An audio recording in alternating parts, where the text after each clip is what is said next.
August 21, 1942. The Kokoda Trail, Owen Stanley Range, Papua New Guinea. Rain. Endless, suffocating rain that turns the jungle floor into a living mire. Lieutenant Sakamoto Hiroshi of the Imperial Japanese Army's South Seas Detachment presses his boot into the mud, and it disappears to the ankle. Around him, the rainforest breathes humid, dense, indifferent. Vines hang like the rigging of sunken ships. The canopy above is so thick that even at noon, the light filters through in sickly greens and grays. Somewhere in the distance, a bird shrieks, sharp and mocking. Sakamoto's hand rests on the hilt of his sword. The family blade his father carried in Manchuria. His grandfather in the Russo-Japanese War. He has been taught since childhood that this blade represents the spirit of Yamato Damashi, the soul of Japan, unbreakable, eternal. He believes it still. But here, in this rotting cathedral of trees and rain, something else stirs in his chest. Something unfamiliar. Fear. Not the clean fear of battle, the adrenaline surge before a banzai charge. This is different. This is the fear of erosion, of being worn down not by bullets, but by the land itself, by the silence between the rain, by the weight of his own rifle, which feels heavier every hour, by the gnawing emptiness in his stomach that no amount of discipline can silence. He does not yet know that this jungle, this trail, will do what no enemy army has done. It will break him. It will break them all. To understand what happened on the Kokoda Trail, you must first understand what the Japanese soldier was in the summer of 1942. He was not merely a man in uniform. He was a vessel of ideology, a product of decades of conditioning that fused ancient samurai codes with modern totalitarian fervor. From the moment a boy entered elementary school in Imperial Japan, he was taught that his life belonged to the emperor, a living god, and that death in his service was the highest honor a man could achieve. The textbooks were clear. Surrender was disgrace, worse than death. Capture meant eternal shame, not just for the soldier, but for his family, his village, his ancestors stretching back through centuries. The soldiers who marched into Papua New Guinea in July and August of 1942 were among the finest the Empire of Japan had produced. The South Seas Detachment, led by Major General Tomataro Horie, had already earned a fearsome reputation. These were the men who had stormed through Malaya like a hurricane, overwhelming British defenses with speed and audacity. They had taken Singapore, the Gibraltar of the East, in a campaign so swift and brutal that Winston Churchill called it the worst disaster and largest capitulation in British history. They had conquered the Dutch East Indies, seized Rabaul, and swept through the Pacific with a momentum that seemed unstoppable. They were fit, disciplined, and utterly convinced of their superiority. Japanese military training emphasized endurance over firepower, spirit over material. Soldiers were expected to march 30 miles a day carrying 60-pound packs. They trained in hand-to-hand combat until their knuckles bled. They practiced night attacks, silent movement, close-quarters killing. Food was considered a secondary concern. Mental toughness and will were paramount. Many units operated on rations that Western armies would have considered starvation levels, yet the soldiers performed without complaint. This was not cruelty. This was philosophy. The body could be transcended. The spirit was everything. And now, after an unbroken string of victories, they were ordered to march over the Owen Stanley Range, cross the Kokoda Trail, and seize Port Moresby on the southern coast of Papua. From there, they would threaten Australia itself, cutting the lifeline between America and the Southwest Pacific. It seemed like a simple assignment, a continuation of the inevitable conquest. Their intelligence reports described the trail as a native footpath through the mountains. Difficult perhaps, but manageable for elite troops. Some officers assured their men they would reach Port Moresby within 2 weeks. They expected another victory. Another testament to Japanese superiority. Another proof that willpower and discipline could overcome any obstacle. They could not have been more wrong. The Kokoda Trail was not a trail. Not in any conventional sense. It was a 60-mile wound through some of the most hostile terrain on Earth. A barely visible thread stitching together ridgelines, ravines, and swamps in a vertical maze that defied logic and map-making alike. The Owen Stanley Range rose over 7,000 feet, its peak shrouded in perpetual mist. The jungle on its slopes was not the romantic wilderness of propaganda films. It was a biological furnace, hot, wet, teeming with parasites and disease. Leeches dropped from every leaf. Mosquitoes swarmed in clouds thick enough to obscure vision. The rain came in torrents that turned streams into rivers and trails into bogs within minutes. And then, just as suddenly, the sun would emerge, turning the jungle into a sauna. The air so humid it felt like drowning on dry land. There were no roads, no villages, no resupply points. The trail climbed and descended with sadistic frequency, each ridge conquered, revealing another waiting beyond, higher and steeper. In places, the path narrowed to a single line of mud clinging to a mountain face, with a sheer drop on one side and an impenetrable wall of vegetation on the other. In other sections, it disappeared entirely into swamps where men sank to their waists, their equipment dragging them deeper. The so-called Golden Stairs, a near-vertical ascent of 2,000 feet over a distance that could be measured in yards, required climbers to haul themselves up by roots and vines. Their rifles slung uselessly on their backs, for the Japanese soldiers, accustomed to the rice paddies and ordered landscapes of their homeland. This was hell, but they were not alone. They were being opposed by something they had not anticipated. The Australians, the initial defenders, were not frontline troops. They were members of the 39th Battalion militiamen, many of them teenagers and laborers, hastily sent forward to delay the Japanese advance. The Imperial Army had faced Australian soldiers before, at Singapore and in North Africa, and they respected them as tough adversaries. But these boys on the Kokoda Trail seemed different. They were outnumbered, outgunned, poorly supplied. By all logic, they should have fled. But they did not flee. They fought with a viciousness born of desperation and something else, a stubborn refusal to yield ground. They used the jungle against the Japanese, setting ambushes in the rain, sniping from the trees, then melting away before the enemy could regroup. They turned every ridge into a killing ground, every stream crossing into a gauntlet, and slowly, against all expectations, they stopped the Japanese momentum. Lieutenant Sakamoto's diary, recovered after the war, provides a rare window into the Japanese experience on the Kokoda Trail. His entries, written in cramped kanji on water-stained paper, chart a psychological descent that mirrors the physical one. August 25th. We advance steadily despite the terrain. The enemy retreats before us, as expected. Morale remains high. We will reach Port Moresby within 10 days. September 2nd. The rain does not stop. Our rations are reduced. 2 men in my platoon have collapsed from fever. We carry them. Progress is slower than anticipated, but we do not falter. September 9th. Yamada died last night. Dysentery. We buried him beside the trail. There was no time for proper ceremony. I do not know if I remembered the words correctly. My hands shake as I write this. Is it fever or fear? September 16th. We are eating roots and insects. Supply runners do not return. The Australians fight like ghosts everywhere and nowhere. Marita was shot through the head by a sniper we never saw. We have stopped counting the days. We measure time in ridges crossed. There is always another ridge. September 23rd. I no longer believe we will take Port Moresby. I no longer care. I only want to survive. The sword at my side, my grandfather's sword, is too heavy to carry.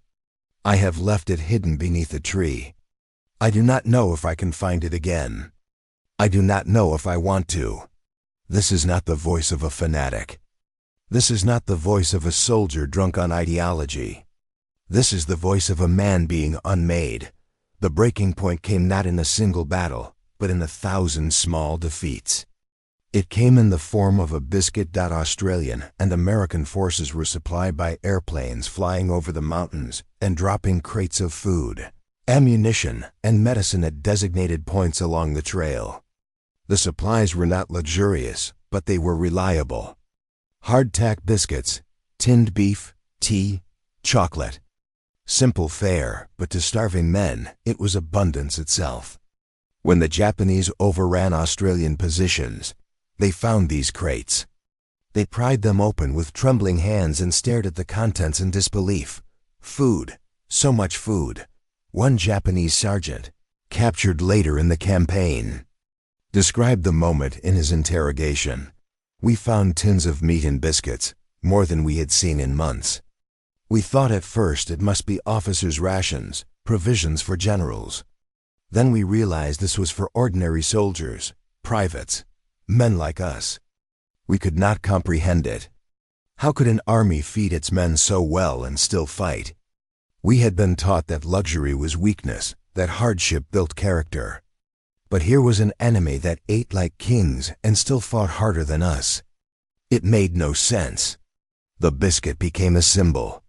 Hard, plain, unremarkable, but it represented something the Japanese could not counter with bravery or discipline. It represented logistics, industrial power, a system that valued the lives of its soldiers enough to feed them properly. The Japanese military had built an army on the idea that spirit could overcome material, that willpower could substitute for resources. But you cannot fight a mountain on willpower alone. You cannot cure dysentery with discipline. You cannot stop gangrene with a sword. By late September, Japanese soldiers were dying at a rate that outpaced combat losses. Malaria, dysentery, scrub typhus, and simple starvation were killing men faster than Australian bullets. The trail was littered with corpses in various stages of decay, their faces bloated and unrecognizable, their uniforms rotting off their bones. Soldiers passing these bodies no longer paused to pay respects. There was no time, no energy, no ritual left. The dead were simply obstacles to step over or on. And still, the orders came from the rear: advance. Take Port Moresby. Do not retreat. Retreat is unthinkable, but on September 26, 1942, General Hari received new orders from Imperial headquarters in Tokyo. The strategic situation had changed. Resources were needed elsewhere. The Port Moresby offensive was to be suspended. The South Seas Detachment was to withdraw back across the Kokoda Trail. For the Japanese soldiers, this was not relief. It was betrayal. They had sacrificed everything, comrades, health, sanity, for an objective that was now declared meaningless. And withdrawal, they quickly discovered, was worse than advance. The Australians, now reinforced and emboldened, pursued them relentlessly. Every step back was contested. The Japanese rearguard fought desperate actions to buy time for the main body to escape, and those rearguards rarely survived. Men who had once been elite soldiers became walking skeletons, their eyes hollow, their movements mechanical. Units disintegrated. Officers lost control. Soldiers threw away their weapons to lighten their load, abandoned their packs, even discarded their boots when the leather rotted through. One Australian soldier, advancing through a recently evacuated Japanese camp, recorded his impressions. The smell hit us first sweet and rotten, the smell of death. Then we saw the bodies. Dozens of them, some in makeshift shelters, some just lying in the mud. They hadn't been killed by us. They'd died of disease, starvation, exhaustion. One man was still sitting upright against a tree, his eyes open. I thought he was alive until I got closer. He'd been dead for days. Beside him was a rice ball, uneaten, covered in ants. He'd died with food in his hand. Maybe he'd been too weak to chew it. Maybe he'd just given up. There is a photograph, taken by an Australian war correspondent in November 1942, that captures the end of the Kokoda campaign. It shows a Japanese prisoner of war, one of the few captured during the withdrawal. He is skeletal, his uniform hanging off his frame like a shroud. His face is expressionless, not defiant, not defeated, just empty. His eyes stare at something beyond the camera, something beyond the visible world. He looks like a man who has already died, but has not yet stopped breathing. This image circulated through Allied intelligence circles and eventually reached Washington and Canberra. For Western observers, it was shocking not because of its brutality, but because of what it represented. This was not the fearsome Japanese warrior of propaganda posters. This was not the fanatic willing to die for the emperor with a smile on his face. This was a human being pushed beyond the limits of endurance by a system that valued sacrifice over survival, spirit over sustenance. The Kokoda campaign cost the Japanese approximately 2,000 combat deaths, but estimates of total Japanese deaths, including disease and starvation, range as high as 6,000. Of the initial force that crossed the Owen-Stanley Range, more than half never returned. The Australians suffered heavily as well, 600 killed and thousands more wounded or incapacitated by disease, but they had won. They had stopped the Japanese advance. They had proven that the Imperial Army was not invincible. And they had done it not with overwhelming firepower or superior numbers, but with tenacity, adaptation, and logistics. The biscuit, in the end, was mightier than the sword after the war. Historians and psychologists interviewed surviving Japanese soldiers who had fought on the Kokoda Trail. Many refused to speak about the experience at all. Those who did often described it as the moment they stopped believing. Not in the emperor, that belief was too deeply ingrained to be easily abandoned, but in the system. The promises, the ideology that had sustained them through training and earlier campaigns. One veteran, speaking anonymously in the 1960s, put it this way: before Kokoda, I believed that Japanese spirit was invincible. I believed that we could endure anything, overcome any hardship through willpower alone. I believed that the Americans and Australians were soft, corrupted by luxury and democracy. But on that trail, I learned the truth. Spirit without food is just starvation. Courage without medicine is just death. The Australians were not soft. They were practical. They understood that a soldier is a human being, not a machine. We treated our men like tools to be used until they broke. They treated theirs like investments to be maintained. And that is why they won. This realization did not spread immediately through the Japanese military. The culture of silence, the shame of defeat, ensured that the lessons of Kokoda were buried beneath official narratives of strategic withdrawal and temporary setbacks. But the soldiers who survived carried that knowledge with them into subsequent campaigns: New Guinea, the Solomons, the Philippines. They knew, even if their commanders did not, that the war was unwinnable. That the gap in resources and logistics was not something that could be bridged by sacrifice. That the empire was marching its sons into a meat grinder and calling it honor. The Kokoda Trail had done more than stop a military advance. It had cracked the foundation of a belief system. Lieutenant Sakamoto did not survive the withdrawal. His diary ends abruptly on October 12, 1942, with a half-finished entry: "Cannot walk anymore. Fever is too strong. I have told the others to leave me." There is no shame in this. There is no shame left in anything. I only hope the sentence breaks off. The diary was found beside his body 3 weeks later by Australian troops. The family sword he had abandoned was never recovered. It remains somewhere in the jungle, rusting beneath the canopy. A monument to the ideology it represented: rigid, beautiful, and ultimately inadequate for the world it tried to conquer. But the biscuit tin? Those littered the trail for years afterward, their metal slowly corroding, but still recognizable. Australian and Papua New Guinean patrols would find them wedged between roots, half buried in mud, filled with rainwater. Empty vessels that had once represented abundance. Ghosts of logistics.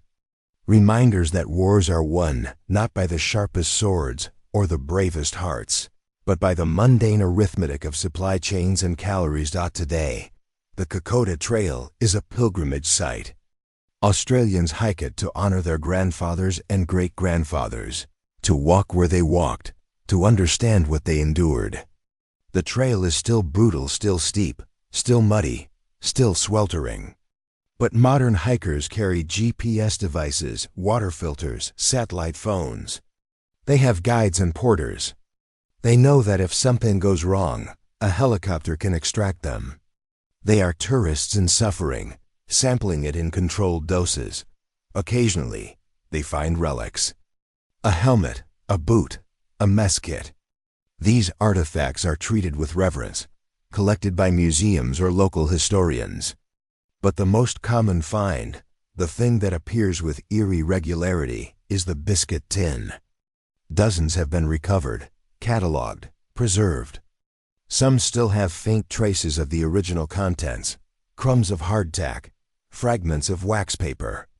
Museums display them alongside Japanese swords and rifles, placing abundance beside austerity.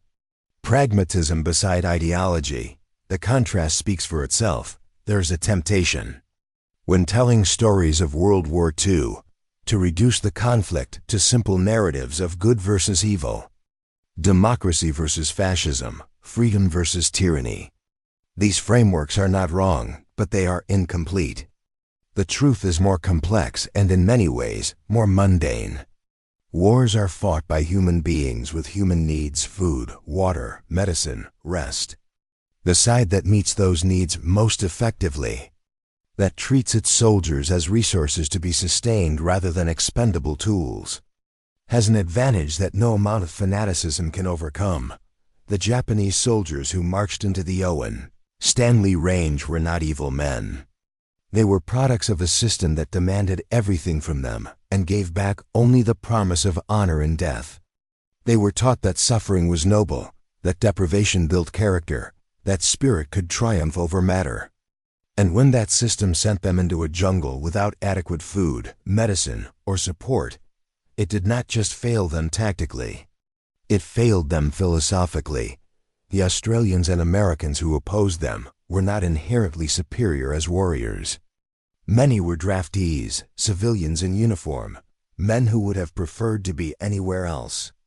But they belonged to societies that, for all their flaws, operated on a fundamentally different principle, that human life has value, that soldiers are citizens in uniform, that the state owes a duty of care to those it sends into harm's way. This was not sentimentality. It was pragmatism. A well-fed soldier fights better than a starving one. A healthy soldier survives longer than a sick one. A soldier who believes his country values his life will fight harder to preserve it than one who has been told his life is worthless except in death. The biscuit was not just food. It was a message: you matter. Your survival matters. We will do what we can to bring you home.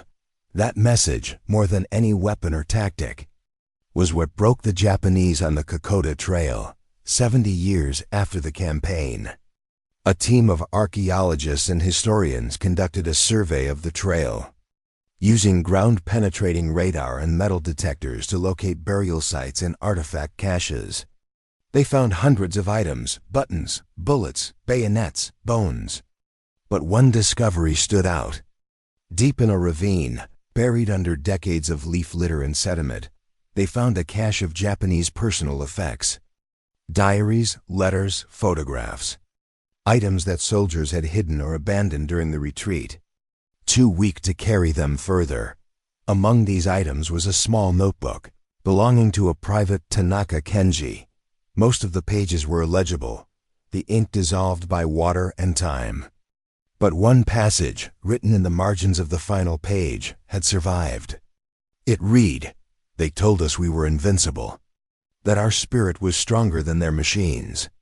But I have learned that spirit needs rice. And they have rice.